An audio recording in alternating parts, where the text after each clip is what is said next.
Mesdames, Messieurs, bonjour. Bonsoir, ça dépend de l'heure à laquelle vous allez suivre cette émission.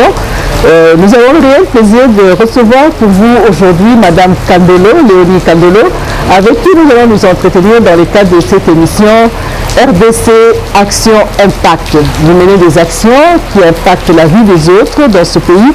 Eh bien, voilà, vous avez un cadre où vous pouvez vous exprimer. C'est dans ce cadre-là que nous recevons pour vous aujourd'hui Madame Léonie Kandolo, activiste des droits de l'homme. Elle va se présenter à vous, elle va nous dire qui elle est, qu'est-ce qu'elle fait. Et avec elle, nous allons également parler du gouvernement actuel et aussi de ce qui a été le mois de la femme. Madame Léonie, bonjour. Bonjour et bonsoir aux téléspectateurs qui nous suivent. Merci de m'avoir invité à votre émission. Effectivement, je m'appelle Léonie Kandolo Omoui. Je suis experte en genre, gouvernance et ressources naturelles. Bon, je travaille comme formatrice, coach et encadreur. Donc j'encadre les femmes, je les forme pour diverses organisations qui le souhaitent ou même les partis politiques. Donc c'est un petit peu ça que je fais et voilà. Léonie, nous sommes au mois de mars, c'est presque la fin du mois de mars, le mois dédié aux droits de la femme. Que pensez-vous de cette journée du 8 mars? Ça vaut la peine d'avoir ce mois d'activisme? Qu'est-ce que vous pensez de ça?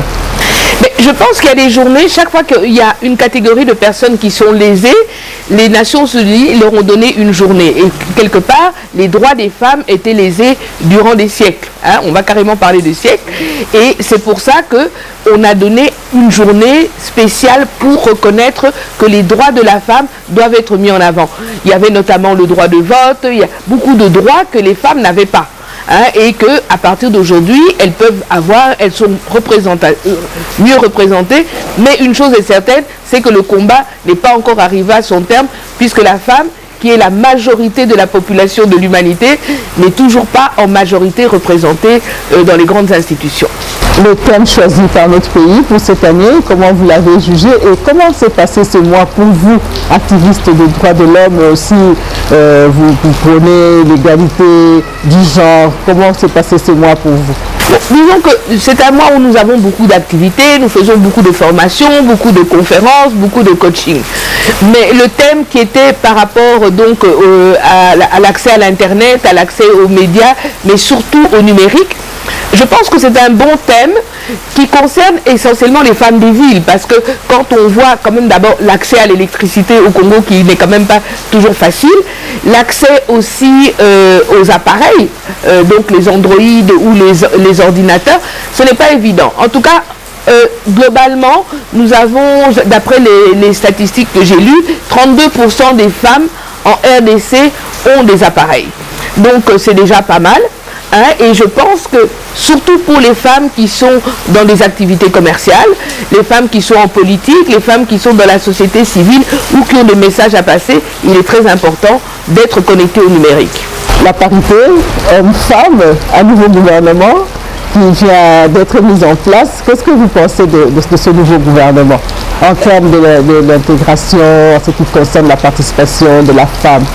Bon, je pense que le nombre de femmes a augmenté. Je pense que nous sommes à 31 ou 32%, ce qui ne me convient toujours pas, parce que pour moi, le mot parité, ça veut dire 50%. Donc, on a beau m'expliquer tout ce qu'on veut, mais c'est vrai que ça s'améliore.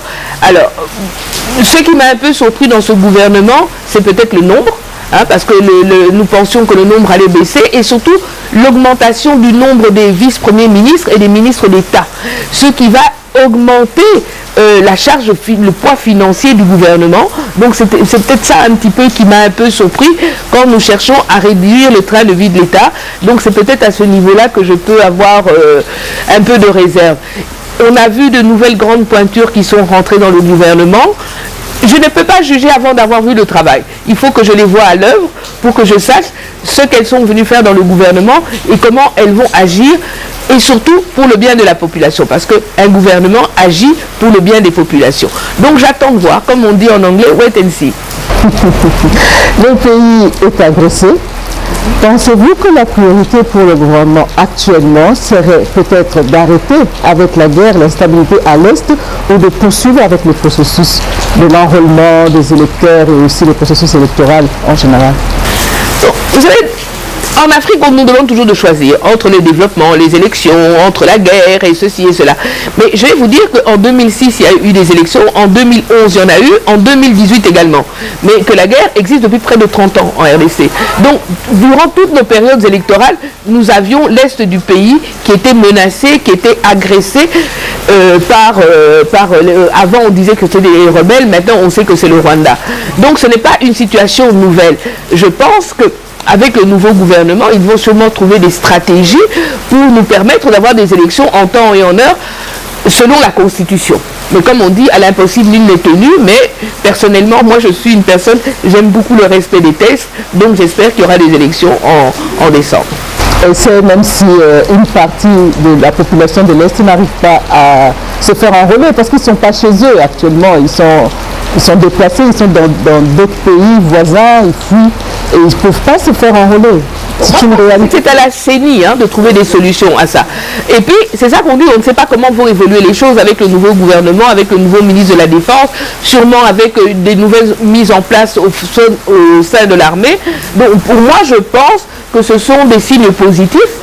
Donc, peut-être, on est en train d'extrapoler, on pense et que les choses peuvent s'arranger. Peut-être avec quelques petits mois de retard, mais moi, je pense qu'on est sur la bonne voie. Déjà, la volonté de vouloir faire des élections.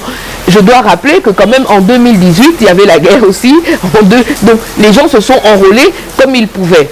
Bon, maintenant vous avez eu l'enrôlement des Congolais de l'étranger en plus, ce qui est aussi quelque chose de très positif parce qu'il est important que tous ceux qui sont Congolais puissent participer, en tout cas dans le choix de ceux qui vont les diriger. Je crois que c'est très important.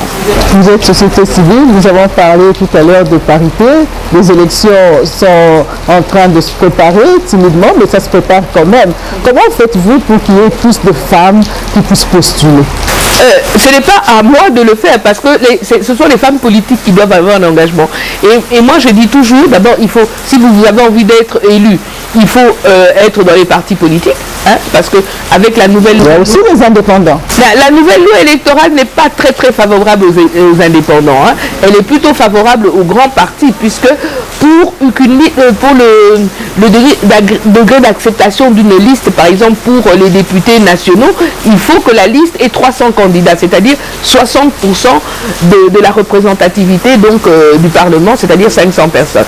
Donc c'est une loi qui est quand même très favorable aux grands partis, parce qu'un petit parti ne peut pas aligner 300 personnes, et de plus, il y a le coût. On paye pour chaque candidat, donc si on est dans une moyenne de $1000, c'est quand même $300 000, donc les petits partis vont être lésés ou ils vont faire des alliances. Alors pour les femmes, moi je dis toujours le vrai problème, hier on en parlait encore dans la masterclass, le vrai problème des femmes par rapport aux élections, c'est l'autonomisation, donc c'est-à-dire l'argent. Une femme qui veut se présenter aux élections doit avoir fait ses économies, doit avoir son petit pactole, doit avoir son petit commerce. Parce qu'il faut arrêter de penser qu'on va en politique, ou on va en politique pour gagner de l'argent. Non. Pour aller en politique, il faut avoir de l'argent. Il faut avoir de l'argent pour pouvoir faire sa campagne. Une campagne dans les pays comme les nôtres coûte très cher. Même si je suis par exemple ici à Kinshasa. Tu dis, je fais ma campagne sur Lukunga. Mais est-ce que vous avez vu l'immensité et les déplacements que vous devez faire? Donc vous devez être autonome, vous devez avoir un véhicule, vous devez avoir de l'argent, vous devez pouvoir louer des salles, vous devez pouvoir payer vos équipes, vous devez avoir la presse avec vous, des communicateurs. Donc moi je crois que le plus grand problème de la femme, ce n'est pas ses capacités intellectuelles, ce n'est pas sa formation ni son expertise, c'est les moyens financiers, donc être autonomisé avant toute chose. Donc ça veut dire que les femmes qui n'ont pas les moyens financiers ne peuvent pas se présenter. Écoutez, moi je crois qu'il faut toujours avoir les moyens de ses ambitions. Si vous avez les élections, c'est une fois tous les 5 ans. Donc c'est-à-dire que si quelqu'un, pas moi bien sûr, si quelqu'un a l'ambition de se présenter en 2028, il doit commencer à se préparer aujourd'hui. Ce n'est pas à 6 mois des élections que tu te dis où je vais trouver plusieurs milliers de dollars pour faire ma campagne. Parce que tu as les $1000 de dépôt, plus tout ce que tu dois faire. Ça veut dire que les gens aussi te connaissaient déjà. Donc ça veut dire que tu avais déjà des activités dans tes bases. Donc ce n'est pas quelque chose pour moi qui peut s'improviser.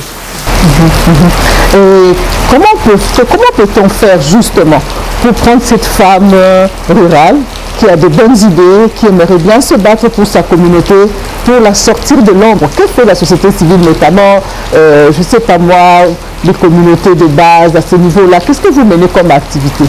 Non, mais moi je crois que dans les communautés de base, il y a beaucoup, d'abord toutes les élections, il y aura des élections aussi au niveau des chefferies, etc. Donc les femmes en général dans les communautés de base se distinguent beaucoup parce qu'elles sont connues, parce qu'elles sont dans les ONG, parce qu'elles travaillent, parce qu'elles s'impliquent dans l'éducation des enfants, dans la formation. Donc je pense que le travail de la société civile, c'est de former, d'ouvrir les yeux, d'éveiller, la vulgarisation des lois et la vulgarisation des lois essentiellement pour que les gens se les approprient. Mais je pense également que l'État a sa part, parce que l'État doit éduquer, l'État doit donner les moyens pour que les lois soient divulguées, que les gens puissent les connaître. Ça, c'est le travail de l'État. Donc, il ne faut pas mettre tout sur le dos de la société civile. La société civile ne vient qu'en aide à l'État. La société civile ne peut pas se substituer à l'État. Voilà. Et maintenant, là, ma préoccupation, c'est que vous êtes dans la société civile. Qu'est-ce que vous faites? Parce qu'après les élections dans ce pays, c'est toujours la fraude. Tout le monde va décrier la fraude, tout le monde va crier tout haut pour dire qu'il y a eu fraude. En tant que société civile, quels sont les mécanismes que vous pouvez mettre en place justement pour éviter après qu'on puisse dire qu'il y a eu fraude électorale? La société civile ne peut s'organiser par rapport aux élections que par rapport au texte de loi.